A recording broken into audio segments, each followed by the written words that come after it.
Welcome to our video. Today we're going to listen to some scary stories. Make sure to put your scariest encounter in the comments, like, and subscribe. Never sleep in your car on a road trip. Pam from Connecticut.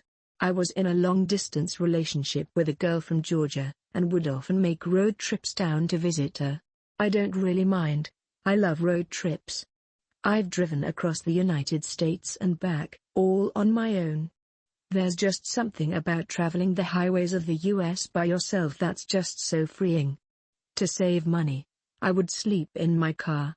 It's not so bad, it's basically camping, in a metal tent. Makes you feel like you're really rough in it. I just recline the seat back, keep the key in the ignition just in case, and doze off. No, I don't put anything up to block the windows for privacy. Maybe I should have. The trip down south is a comfortable 2-day drive. My stop would usually be somewhere along the Virginia-North Carolina border. So, for my previous trip, that's exactly where I stopped that night. Rest stops were often less trafficked and thus quieter than truck stops. Normally I'd have stopped at a Love's, but I was so tired that I settled for the first rest stop I saw. It was oddly vacant that night, with only a couple lone cars sitting forlorn under the amber street lamps. Most likely travelers with the same idea as myself. I pulled into a parking spot away from the others, under the shadow of a tree and far from the street lamps. I figured I would have more privacy there as opposed to being bathed in light.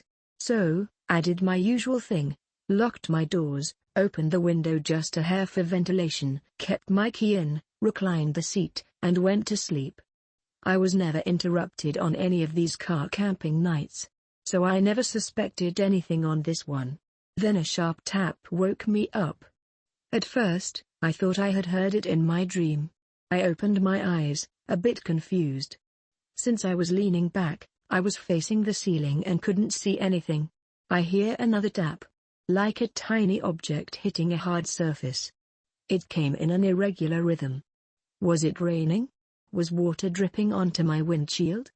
I'm under a tree, maybe something fell from the branches. Maybe a squirrel or a bird dropped something. What if a squirrel was climbing around my car? Or what if it wasn't an animal? The thought occurred to me that it might very well be a person poking around outside. What did they want? Were the doors locked? Yes. The keys were in the ignition. I can leave in an instant. Still, I lay there, completely still, pretending to be asleep. Pretending I hadn't heard anything.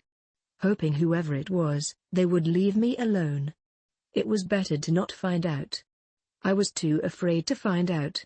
It was better to stay here in blissful ignorance. Still, the tapping continued. I had to do something.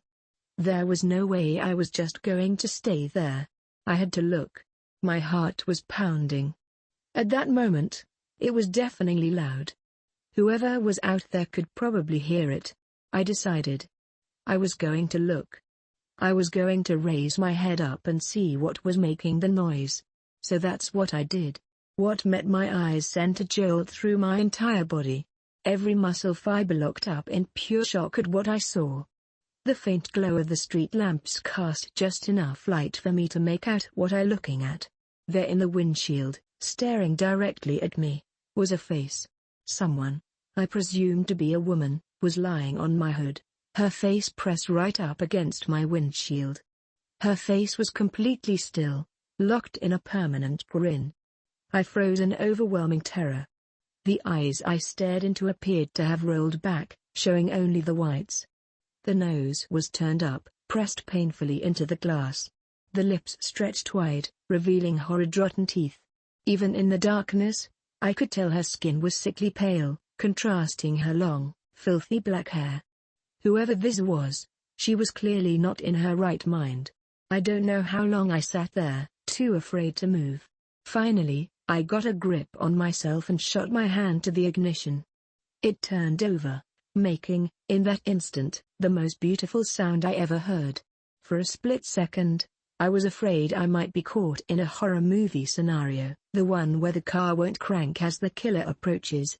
I reversed as fast as I could, trying not to give this creeper time to try anything.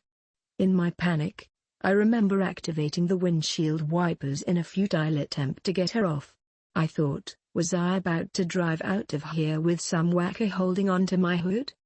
Thankfully, I didn't have to worry about that, because as soon as I stopped, the woman leapt off, landing on all fours. Seeing my opportunity, I shifted into drive and gunned it, right as I saw her reaching for the driver's side door. With my foot on the gas, I sped out of the parking lot. Behind me, I heard her let out a piercing shriek like that of an animal. I looked in my rearview mirror and for a split second, I thought I saw her chasing me, running on all fours, her black hair swinging wildly around her. I couldn't get a good look, as I rounded a curve in the road leading out of the rest stop and merged with the highway. There, I picked up speed and drove through the night. I did not dare stop again until I saw the morning light. True story of how my daughter knew death was coming. This story happened a few years ago. I lived in a building with my daughter who grew attached to my neighbor's husband, Teddy, as if he were her dad. One day while talking with my neighbor's wife, my daughter, 2.5 years old at this time, came running to the door, but rather than running into my neighbor's apartment to go cuddle up Teddy, she froze at the doorway. She told his wife and me that we needed to be quiet as Teddy was sleeping. Teddy was not sleeping. He was in fact sitting on the couch watching TV. Teddy stood up and called for my daughter to come see him. Again, my daughter looked at his wife and me and told us that Teddy was sleeping and that we needed to be quiet.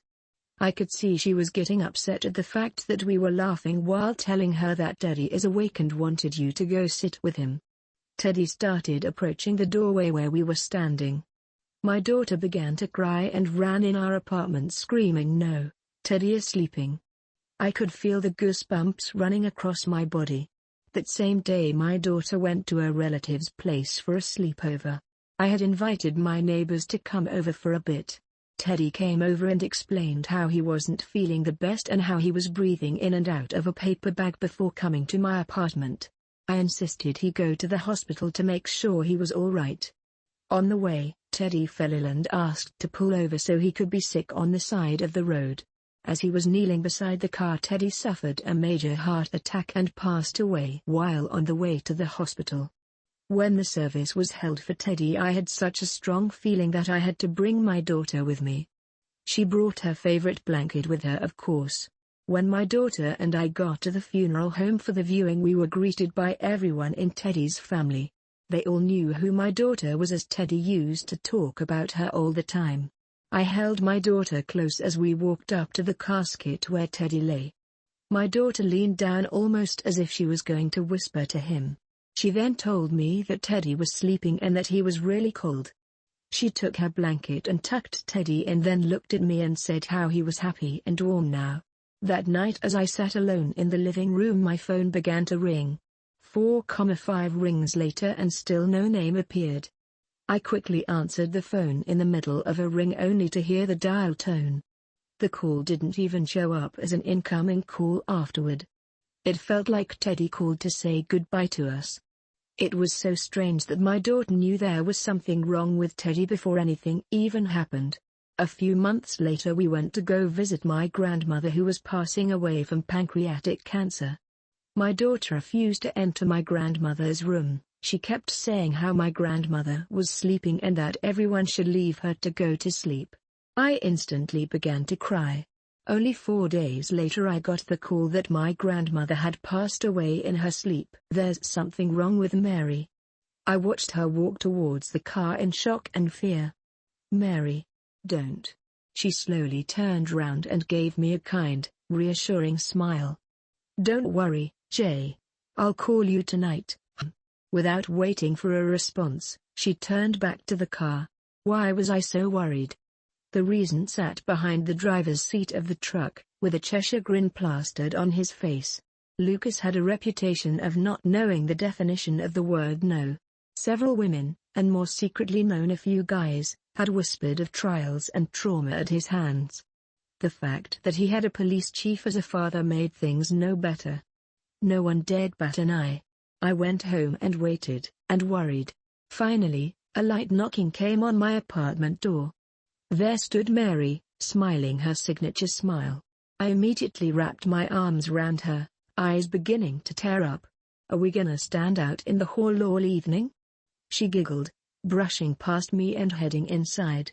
Following her inside, questions began spilling from my brain and out of my mouth.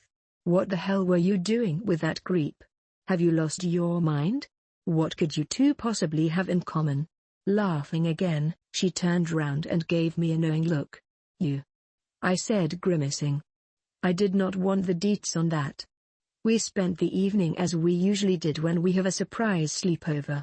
Laughter, delivery, wine, then bed. However, I awakened in the wee hours of dawn to Mary silently slipping out of the front door. I paused for a beat. We don't have secrets.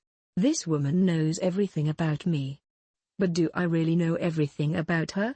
Especially since she's keeping rather unusual company these days. With no other thought, I slipped on my shoes and my hoodie and slipped out after her. I caught sight of her heading towards the park. I sped up silently, cursing every crunching leaf, every snapping twig. She exited the edge of the park and headed into the woods behind it. There was definitely something shifty going on. And I was going to find out what it was. I followed Mary's semi-tangible shadow through the maze of trees and darkness until I could see a bonfire burning in a small clearing. When I got closer, I felt my stomach drop. Holding Mary by her neck was Lucas. I began to run but stopped dead in my tracks as Mary began to giggle uncontrollably. I didn't know how she could breathe, let alone laugh. Lucas tightened his grip. In his eyes was a mix of cruelty and confusion. This only seemed to make her laugh harder. I then realized her face began to change. Her soft, round features became sharper, more angular. Her eyes widened and slanted, becoming the color of the night sky. And her teeth became fang-like. Lucas, horrified, pushed her to the ground. Stifling a scream, I watched as she landed on all fours, her talon-like hands digging into the earth. "Lucas!" she hissed. Next thing I knew, she pounced on him like a cat. "Lucas! How many lives do you plan to destroy with these filthy, filthy hands?" He was punching wildly at her, but it did nothing to deter her. Opening her jaw way wider than humanly possible, she caught one of his hands and promptly began chewing. Lucas' scream filled the air, causing me to flinch. Angrily, Mary grabbed a handful of earth and shoved it in his mouth to stifle the screams. "Shut up. You know you like it," she purred. "Isn't that what you said?" as we screamed, as we cried, as we bled. He was now sobbing, looking utterly defeated, and bleeding out no doubt. I stepped into the clearing and cleared my throat. Both their heads snapped toward me. Mary smiled slowly at me, while Lucas stared at me pleadingly. I smiled and nodded at her, spun on my heels, and made my way home. Something's wrong with Mary.